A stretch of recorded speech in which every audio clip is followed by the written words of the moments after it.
La crisis energética que se produjo en el estado de Texas, en los Estados Unidos de América, entre el 13 y el 17 de febrero pasado, se produjo por un fenómeno meteorológico inesperado y de especial virulencia.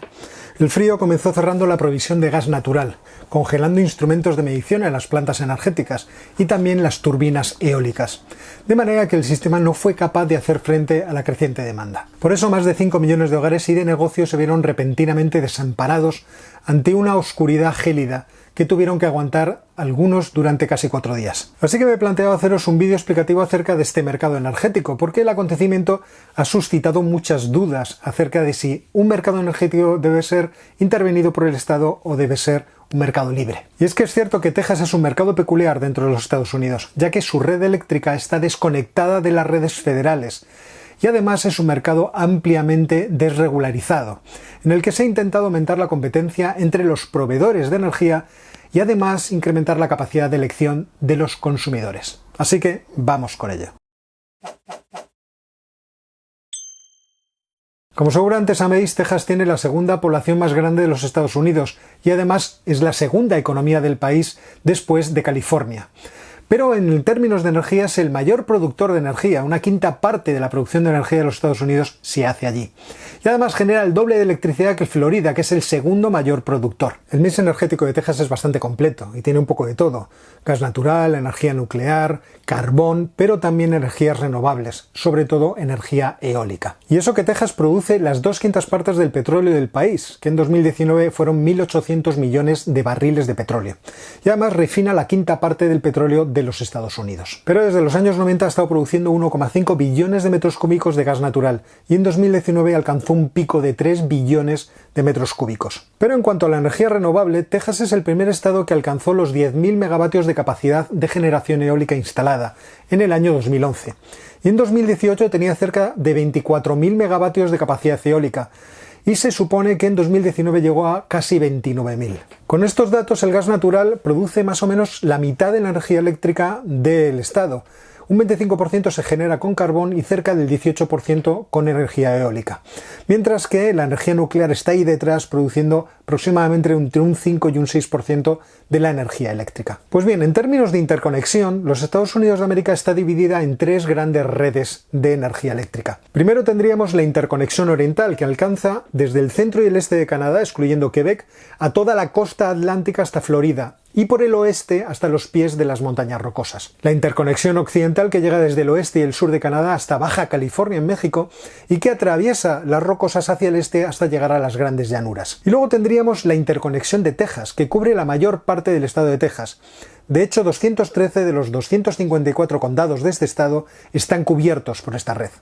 Y son manejados por el Consejo de Fiabilidad Eléctrica de Texas, ERCOT, aunque algunas de las partes fronterizas de Texas están conectadas a las redes oriental y occidental.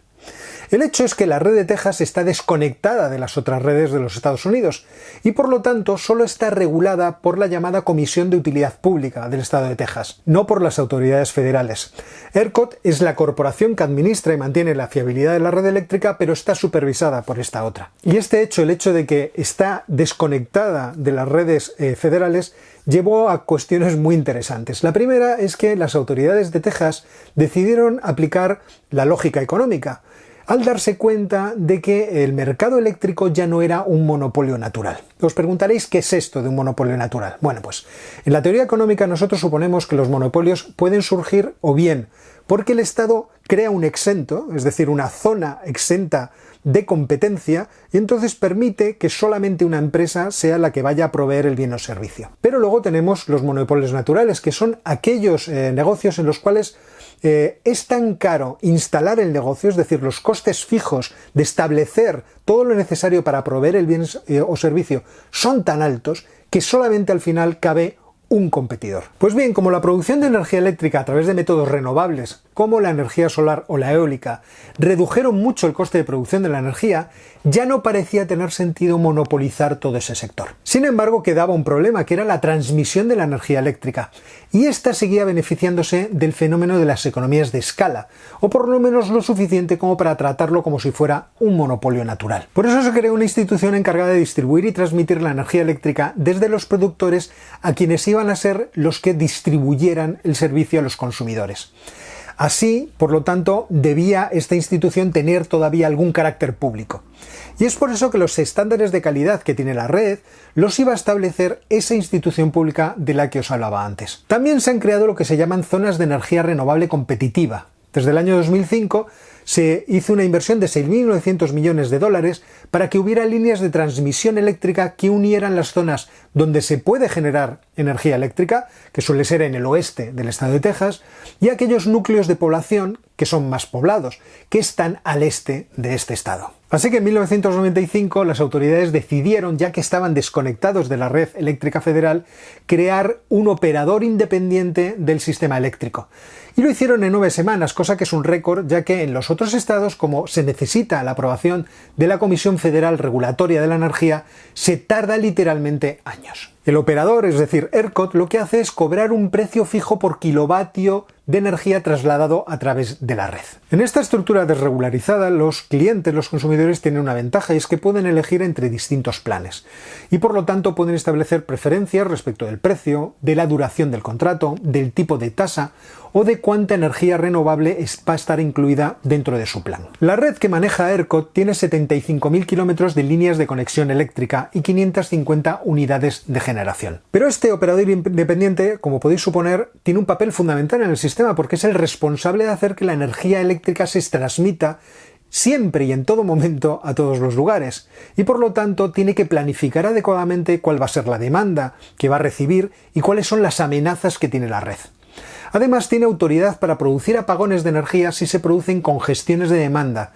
De hecho, el precio de la energía castiga a aquellos que son responsables de esos excesos de demanda y, por lo tanto, de las congestiones. Pero un problema que parece haber caracterizado a ERCOT es la falta de reinversión en la propia red eléctrica, para hacerla más resistente a determinados problemas. Hay que advertir que obviamente los picos más grandes de demanda de energía en Texas provienen de los meses de verano, no de los meses de invierno, cuando el calor exige a la red una gran oferta de electricidad con el propósito de refrigerar las viviendas. Por ejemplo, en agosto de 2019 se alcanzó un récord de 74.000 megavatios, debido a que Texas tiene temperaturas muy altas en verano y por lo tanto necesita mucha energía eléctrica para los aires acondicionados. Pero el problema que se ha suscitado en esta ocasión ha sido justo el contrario, es decir, la aparición de un fenómeno inesperado y muy raro en términos estadísticos, una ola de frío que se abrió paso de norte a sur en los Estados Unidos y que ha llevado temperaturas insólitas y no conocidas previamente a Texas, de hasta 19 grados bajo cero,